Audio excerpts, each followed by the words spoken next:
Fadjet, c'est l'été en Lorraine.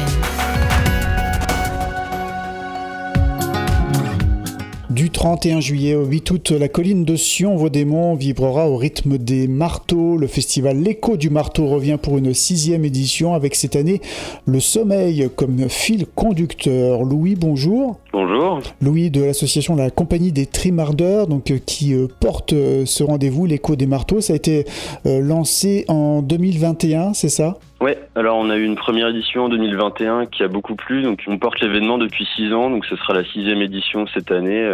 C'est toujours un plaisir d'organiser cet événement. À l'époque, c'était un groupe de passionnés d'architecture et de nature, c'est toujours le cas aujourd'hui ?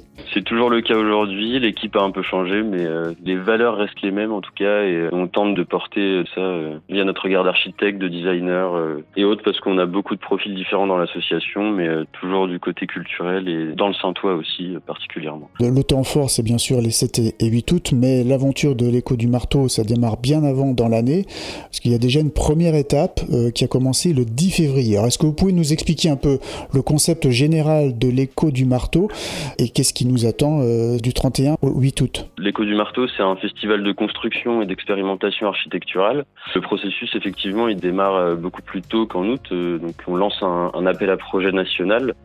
Et par ce biais, on invite à dessiner, à imaginer participant une structure qui sera sélectionnée par un jury et puis construite pendant une semaine sur la colline, donc du 31 juillet au 7 août.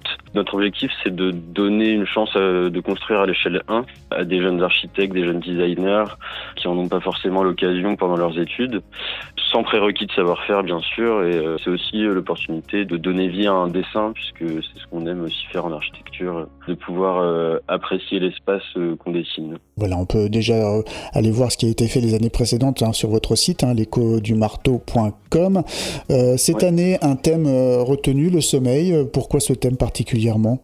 Eh ben, c'est un thème qui est venu assez naturellement. Les années d'avant, on n'avait pas forcément de thématique. On laissait les participants assez libres dans leur choix de conception et dans ce qu'ils voulaient apporter de poétique à travers leur regard sur le paysage. On s'est aperçu pendant plusieurs éditions que les participants avaient un attrait particulier à dormir dans leur cabane à la fin de l'événement. Et donc c'est assez naturellement qu'on a orienté les participants vers cette thématique. Donc ça soulève aussi plein de questionnements intéressants sur notre vision de la nature, comment on l'appréhende, quel regard on porte dessus. Et c'est une thématique qui invite aussi à la poétisation de ce paysage-là. Donc ça collait parfaitement avec ce qu'on voulait véhiculer. Vous l'avez dit, il y a eu plusieurs équipes sélectionnées. Est-ce qu'il y a un esprit de compétition aussi lors de cette semaine ? Alors non, pas du tout. L'objectif, c'est qu'il n'y a absolument pas de compétition. On n'a aucun jugement. Une fois qu'on est sur site, le but, c'est pas de juger qui fait la meilleure structure. C'est surtout un prétexte pour expérimenter des savoir-faire constructifs. En fait, on organise ça plutôt comme un prétexte pour rassembler des gens qui veulent expérimenter sur la construction et sur les savoir-faire manuels. Donc, on utilise le moins possible d'outils électroportatifs. On n'autorise d'ailleurs que les visseuses. Et on encourage à utiliser plutôt des assemblages bois qui sont issus de savoir-faire traditionnels. Cet esprit de collaboration, on le retrouve sur l'affiche de l'écho du marteau. Toujours aussi sur ce lieu de la colline de Sion, vous y tenez ?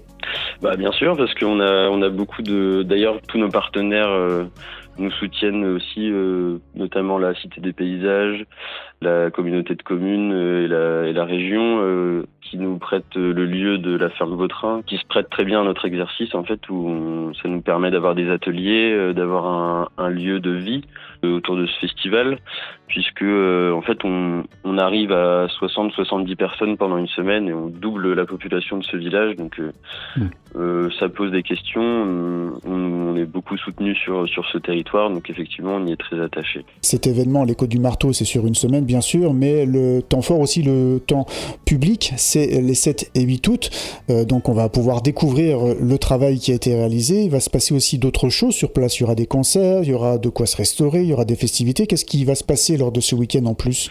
Eh ben effectivement, à la fin du festival, on essaye toujours de proposer une inauguration, à la fois pour remercier les participants d'être venus et de fêter la fin des constructions, puisque c'est un moment assez intense quand même.